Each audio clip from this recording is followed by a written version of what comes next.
À tous, bonjour à toutes. Soyez les bienvenus sur ce deuxième épisode où nous allons traiter, bien entendu, des éléments. Aujourd'hui, on se mouille un petit peu plus pour faire un petit jeu de mots et on va couler et nager directement vers l'élément de l'eau et voir ce qu'elle peut nous apporter dans notre quotidien, tant au niveau de notre cœur, de notre âme, mais aussi de notre corps et même au niveau ésotérique. On va regarder tout ça.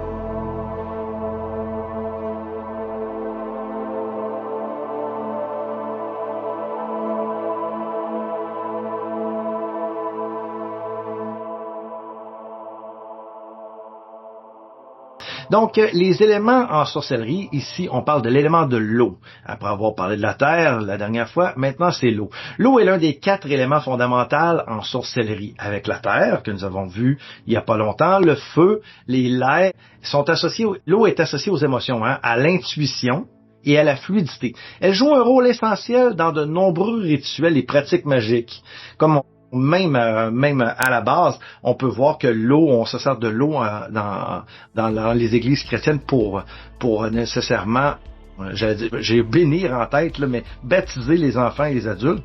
Donc l'eau a ce pouvoir-là de se transmuter, d'être capable d'être un grand courant dans lequel on peut s'avancer et on peut suivre. Et ça, peu importe notre religion ou notre spiritualité. Ici, on parle de sorcellerie.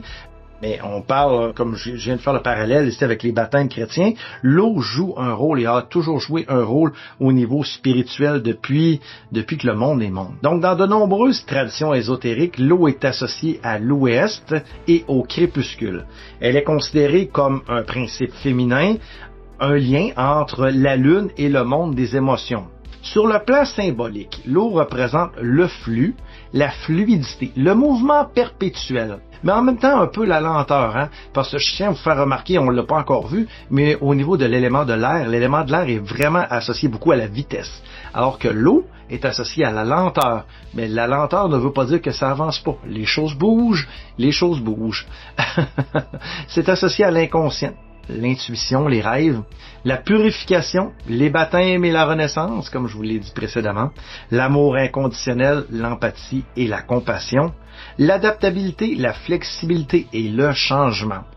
L'eau est bien représentée aussi comme point élément important dans le jeu de tarot sous les cartes de coupe, parce que les coupes représentent les émotions, représentent l'amour, représentent la fluidité, l'intuition, les nouvelles essences, l'amour inconditionnel, l'empathie. Donc dans le tarot, la coupe qui représente l'élément de l'eau est parfaitement associée, parce que dans la coupe, on va y mettre de l'eau. Donc, l'eau possède également de nombreuses correspondances dans le monde naturel. Et certainement la pluie, les rivières, les lacs, les océans. La rosée du matin est quelque chose, on ne parle pas souvent, mais la rosée du matin a vraiment une puissance phénoménale, une puissance magique incroyable. Lorsque vous marchez pieds nus à l'extérieur, au petit matin très tôt, les pieds dans la rosée, oui, c'est froid, mais on est capable de comprendre bien des choses. On est capable ça vient nous chercher à l'intérieur même de nos émotions. Un petit truc comme ça que je vous conseille d'essayer. La brume, le brouillard sont associés aussi à l'eau. Les coquillages associés aussi à la déesse Aphrodite, parce que l'eau étant associée au tarot, dans les divinités, la déesse Aphrodite, ou cette déesse reliée à l'amour, tout ça vient s'y joindre. Les poissons, les créatures aquatiques. Le bleu, le vert et les couleurs pastel sont aussi associés à l'eau. Le cristal de quartz, la pierre de lune et l'améthyste sont des pierres qui sont prisées d'éléments. Et des plantes comme les nénuphars, les lotus et les algues se rejoignent tout seul l'eau. Dans le corps humain, l'eau est liée aux émotions, aux larmes, au sang et aux humeurs. Donc, dans la pratique magique, l'élément de l'eau est très présent dans de nombreux rituels, sorts et pratiques magiques. On n'a qu'à penser, lorsqu'on ouvre un cercle magique, eh bien, on va faire appel aux 4 éléments. Et l'élément de l'eau va être représenté comme les 4 autres éléments. La purification. Prendre un bain ou une douche permet de se purifier avant un rituel ou tout simplement avant de débuter une journée ou de la terminer. On peut ajouter des huiles essentielles ou du sel de bain, du sel marin pour renforcer son effet. Asperger de l'eau bénite ou consacrée autour d'un espace rituel ou sur ses propres objets magiques les purifie. Et là, au niveau de la purification de l'eau, il y a des choses qui sont intéressantes. Lorsque vous récoltez votre eau vous-même, et ici, je ne parle pas d'ouvrir le robinet là, et de prendre de l'eau qui en sort. Je parle de l'eau vivante. Je vais parler de l'eau de pluie. Prendre un bol lors des journées pluvieuses, le mettre à l'extérieur et recueillir cette eau. Et avec cette eau, vous allez pouvoir vraiment bénir certains de vos objets, mais en même temps, vous allez pouvoir aussi arroser vos plantes. Et la différence est notable entre l'eau du robinet qui a été filtrée et qui a été mis avec du chlore et versus de l'eau naturelle qui tombe du ciel. Donc cette eau-là, pour moi, est vraiment très importante. Vous avez aussi de l'eau d'orage. Lorsqu'il fait des gros orages à l'extérieur, c'est une eau qui est excessivement puissante et très, très, très chargée. Elle va être chargée d'électricité par rapport aux éclairs, par rapport aux énergies. Ça va être une eau qui va être excessivement forte, qu'on peut utiliser dans certains rituels où la puissance est de mise, mais où on a un rapport, un lien avec les sentiments, donc de l'élément de l'eau. Donc de l'eau de pluie, de l'eau d'orage, ça c'est génial, ou encore la rosée du matin, tout simplement, la rosée est vraiment géniale. Donc si vous avez la possibilité de recueillir quelques gouttes de cette eau, eh bien faites-le, amusez-vous avec ça, vous allez voir les différences et vos plantes vont vous en remercier. Préparer des infusions au niveau des breuvages à base de plantes associées à l'eau peut aussi aider à développer des facultés psychiques et émotionnelles recherchées par cet élément. Lire l'avenir dans un bol d'eau, une coupe ou un bassin rempli d'eau fait aussi partie des techniques divinatoires aquatiques. On a tous déjà vu ces personnes qui lisaient dans une espèce de miroir d'eau, dans des films. Donc c'est vraiment, certaines personnes vont se qualifier comme étant des water witch, des sorcières d'eau, mais bon, évidemment, le rendu là, tomber dans plein de petites cases comme ça, c'est pas ma tasse de thé, mais en même temps, certaines personnes veulent vraiment travailler ces points-là, et pour elles, c'est une façon d'amener la divination à un autre niveau. Mais comme je vous ai parlé précédemment, le tarot est vraiment génial à ce niveau-là, parce qu'on a vraiment les cartes de coupe qui viennent nous parler des éléments. Il y a aussi la magie des coquillages. Certains coquillages, comme les coris, ont des vertus protectrices. Ils peuvent être portés en amulette. Leur forme évoque aussi le flux des émotions. Alors là, pour les coquillages, si vous avez la chance de vivre en bord de mer, eh bien, merveilleux. Mais moi, d'où je suis, les coquillages sont quelque chose d'excessivement rare et je suis très loin d'une plage. Donc, les coquillages ne font pas vraiment partie de mon amalgame. Mais si vous avez cette chance, peu importe où vous habitez, de faire un petit tour à la plage, profitez-en, regardez sous vos pieds et infusez-vous, prenez cette magie du coquillage. On dit qu'en collant un coquillage sur notre oreille, on entend l'avenir, on entend des paroles. On peut aussi utiliser le coquillage comme forme de divination. On va entendre certaines choses et c'est ce qui va nous amener notre niveau au niveau spirituel. Donc, c'est à prendre en considération. Évidemment, la charge et l'offrande, remplir un récipient d'eau et visualiser une intention magique permet de charger l'eau avant de l'utiliser. Ça, c'est super. J'adore cette façon-là. La magie de l'eau est vraiment quelque chose d'incroyable. Et dans cette magie de l'eau, moi, ce que j'aime particulièrement faire, je l'appelle la magie de la glace. Parce que je vais prendre de l'eau et, bon, pour vous donner une histoire courte, j'ai une situation que je n'aime pas ou une situation qui m'empêche d'avancer et que je veux geler une personne ou que je veux geler une situation. C'est quelque chose qui peut être bien utilisé aussi en magie de protection. Moi, je l'utilise en termes de protection. Une personne qu'on sait qui nous veut du mal ou une personne qu'on sait qu'elle veut nous déstabiliser, eh bien, on peut faire tout un processus qu'avec l'eau, comme je vous l'ai dit il y a quelques instants, donc remplir un récipient d'eau, visualiser une intention magique pour charger cette eau, ok, de vraiment poser ces intentions à l'intérieur de l'eau. Ensuite, vous prenez papier, vous écrivez la situation et vous le mettez sous le récipient. Donc, une fois que vous avez mis ça sous le récipient, on laisse agir pendant 24 heures. Après 24 heures, là, vous allez vraiment relire à voix haute, prendre le papier, le mettre entre vos mains et le charger de cette situation et de remercier la vie pour cette situation qui vient de se terminer. Parce que maintenant qu'on va geler cette situation, il n'y aura plus aucun problème relié à celle-ci. Donc, de remercier la vie tout de suite, ce n'est qu'un gage de fiabilité par rapport à ce qui va arriver. Donc, c'est déjà arrivé. Donc, c'est comme ça qu'il faut le visualiser. On peut y faire quelques dessins aussi qui nous rapportent à cette situation, quelques runes. Laissez-vous aller. Ensuite, ce que je fais, je prends ce bout de papier et je le roule et je le mets dans le récipient. Souvent, ça va être une bouteille d'eau. Je le mets dans le récipient et je remplis le récipient de cette eau. Je referme le bouchon et j'envoie au congélateur.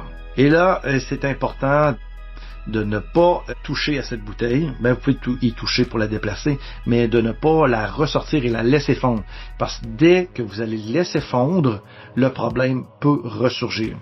Dans le cas qui m'occupe, le problème n'est jamais ressurgi parce que la dite personne a quitté clairement le pays. Donc, pour moi, cette personne ne pouvait plus mal influencer le cours de ma vie. Donc, vous voyez, à ce moment-là, j'ai pu dégeler la bouteille, j'ai pris l'eau, je l'ai envoyée aux toilettes avec le mot en remerciant la vie pour tout ce qu'elle avait fait pour moi et maintenant, après ça, j'ai envoyé l'eau dans la canalisation et tout s'est terminé en beauté. Et il n'y a pas de limite. Vous pouvez laisser votre bouteille d'eau congélateur pendant 1 an, 2 ans, 10 ans, 20 ans, 30 ans, jusqu'à temps que vous sentiez que vous n'en avez tout simplement plus besoin et que la magie de l'eau, cette magie de la glace, parce que la glace, c'est de l'eau transformée, vous a bien servi.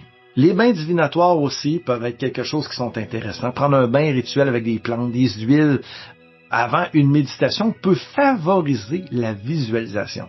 L'eau aide à accélérer, et à accéder à un état modifié de conscience, ce qui nous permet de bien canaliser ce qu'on désire et de se mettre en relation très étroite avec les divinités qui nous gèrent, pas qui nous gèrent, j'aime pas le mot gérer, mais qui nous aident dans notre parcours de vie. C'est plutôt ça. Donc ça peut être vraiment intéressant lorsqu'on se décide à faire de la méditation, voire comprendre certaines situations, mais aussi trouver des solutions avec l'aide des divinités. La magie lunaire, la magie lunaire, par contre, ça, c'est vraiment représentatif de l'eau, Comme la lune, l'eau a un cycle qui passe par différentes phases. Les rituels en lien avec les cycles lunaires prennent souvent l'eau comme support. Parce que la lune est associée à nos émotions. La lune est associée à notre vie, parce que c'est la lune qui régit les marées. Donc, il faut pas se surprendre les nuits de pleine lune de voir des gens peut-être réagir différemment et réagir de façon étrange. Parce que l'eau à l'intérieur de nous, cette énergie-là remonte et vient vraiment charger chacune des parties de notre corps, de notre âme et de notre cerveau. Donc, on vient que certaines personnes vont délirer, mais certaines personnes vont être très conscientes. Certaines personnes vont apprivoiser cette énergie de la pleine lune et vont en fait devenir, sans le savoir, ils vont devenir des amis de la lune. Et la magie associée à cette puissante lune fait en sorte que nos sorts et rituels n'en sont que décuplés.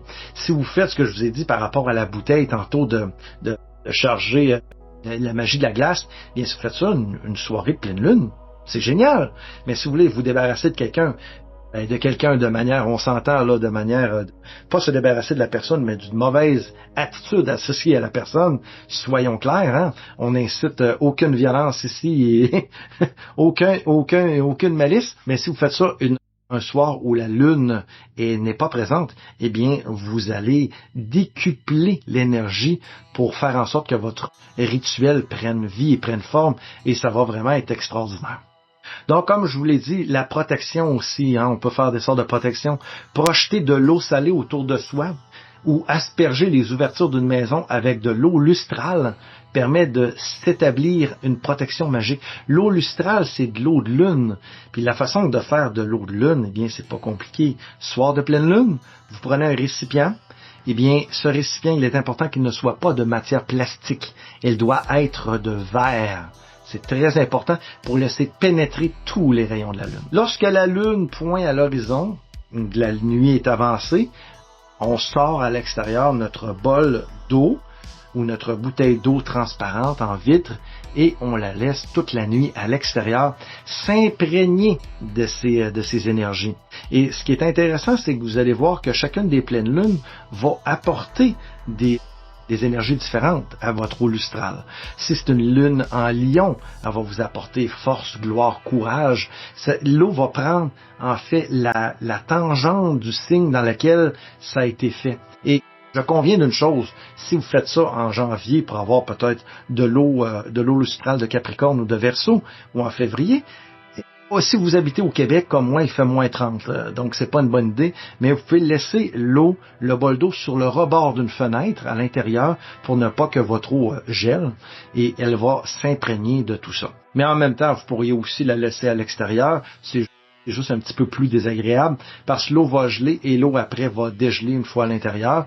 Mais ce mouvement de gel-dégel va vraiment favoriser aussi le concept énergétique qui n'est pas piqué des verres. Donc, ça va vraiment imprégner votre eau lustrale. C'est peut-être quelque chose d'essayer. Moi, personnellement, j'ai jamais essayé, mais ça peut être quelque chose que je vais faire dès cet hiver pour voir un peu l'efficacité de tout ça. Et avec votre eau lustrale, au-delà de la protection, vous pouvez vous en servir pour nettoyer vos outils magiques.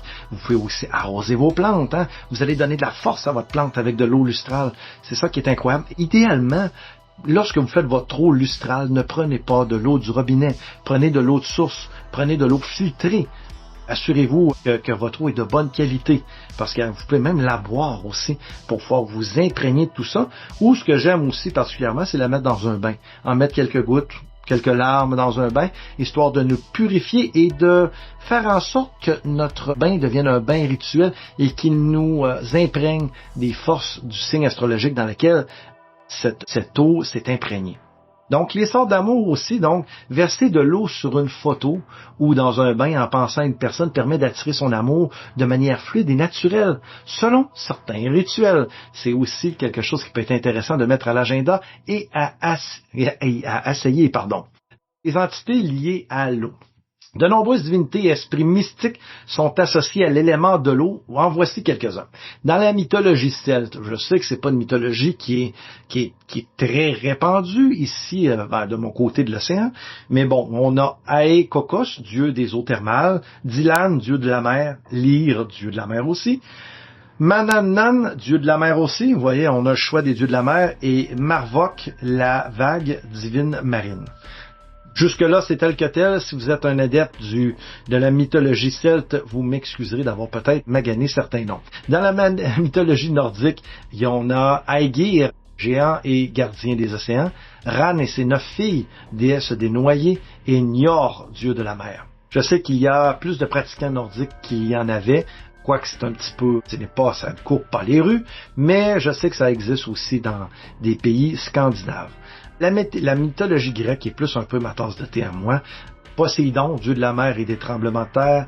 Océane, Titane, personnifiant le Titan qui personnifie l'océan et qui entoure le monde. Et Thétis, une Néréide, c'est-à-dire une nymphe marine. De nombreux esprits et créatures légendaires sont également liés à l'eau, soit les sirènes, les ondines, les kappas, les nymphes, les dragons de mer, etc. Invoquer leur énergie peut aider la magie de cet élément. Donc, mais invoquer cette énergie, je suis d'accord, mais faites-le à l'extérieur idéalement, pas à l'intérieur. Parce qu'en même temps, vous protégez votre maison pour avoir un peu la tranquillité des esprits et tout, mais d'invoquer des esprits et de la nature à l'intérieur de votre maison, ça peut être un peu déstabilisant aussi. Donc, moi, je préfère garder ces entités-là à l'extérieur de la maison, comme ça, je sais qu'elles sont présentes, elles sont autour de moi, mais je les remercie pour ça et je les remercie de protéger ma demeure. Donc, bien qu'essentiel à la vie, l'élément d'eau peut aussi se montrer destructeur et même chaotique s'il n'est pas canalisé correctement. Donc, ce n'est pas un élément à prendre à la légère. Donc, on doit prendre les précautions requises. Il faut donc se montrer prudent avec ses aspects négatifs. Les aspects négatifs de l'élément de l'eau sont la noyade dans ses émotions, débordement incontrôlé émotif, la solitude, l'isolement, la déprime, les peurs irrationnelles, les angoisses envahissantes, trop de passivité, d'indécision et même de paresse, manque de discernement et de naïveté, dépendance émotionnelle, attraction toxique. Et il faut être prudent avec cet élément parce qu'il, comme tous les autres éléments, il y a des côtés négatifs qu'on doit gérer. Donc, il n'est pas conseillé pour vous ni pour personne de faire des rituels et des sortilèges lorsqu'on est en froid, à une déprime, à une solitude, à des émotions qui nous envahissent ou même qui nous rendent la vie difficile, parce que c'est à cet instant-là, on ne sera pas capable de manifester de façon positive ce qu'on veut voir arriver. Donc, comme pour tous les éléments, l'équilibre ici est excessivement important. Bien maîtriser la magie de l'eau est subtile et profonde, mais elle peut aussi emporter celui qui s'y abandonne sans discernement. Utiliser des rituels de protection, invoquer des guides bienveillants et cultiver sa force intérieure permet de travailler sainement avec cette énergie. Riche de symbolisme et de correspondance, l'élément d'eau revêt une grande importance dans de nombreux courants ésotériques et pratiques magiques traditionnelles. Qu'il s'agisse de purification, de divination, de sort ou de protection, l'eau est un support privilégié pour tous les rituels. Elle peut amplifier les émotions et l'intuition à condition de respecter cet élément profond mais changeant. La maîtrise de la magie de l'eau demande souplesse et discernement pour en retirer tous les bienfaits mystiques. Donc j'espère que ça vous a permis de mieux connaître l'élément de l'eau et de pouvoir, bien entendu, vous avancer vers elle pour essayer quelques petits trucs ici et là, quelques petits rituels de magie, de sorcellerie. J'espère que je vous ai donné le goût de travailler avec l'eau de la pluie, l'eau des orages, la rosée du matin. Bref, vous me direz en commentaire si vous avez apprécié cet épisode. Je vous remercie encore une fois pour tous vos dons, vos likes, votre présence, vos partages qui sont d'une efficacité incroyable et d'une nécessité pour bien faire connaître ce podcast et bien faire connaître la chaîne. Donc, je vous rappelle que vous pouvez me suivre non seulement sur Amazon Music, Spotify, mais aussi sur YouTube. Donc, ne vous gênez pas. Si vous avez quelques commentaires que ce soit de façon respectueuse, vous pouvez me les envoyer. Nuit de sorcière, nuit avec un S, nuit de sorcière à commercial, yandex.com. Donc, merci d'avoir été là et on se revoit très rapidement pour un prochain épisode. Qui sait, est-ce que nous allons parler du feu? Est-ce que nous allons parler de l'air? C'est à suivre. Merci d'avoir été là et je vous dis ciao ciao!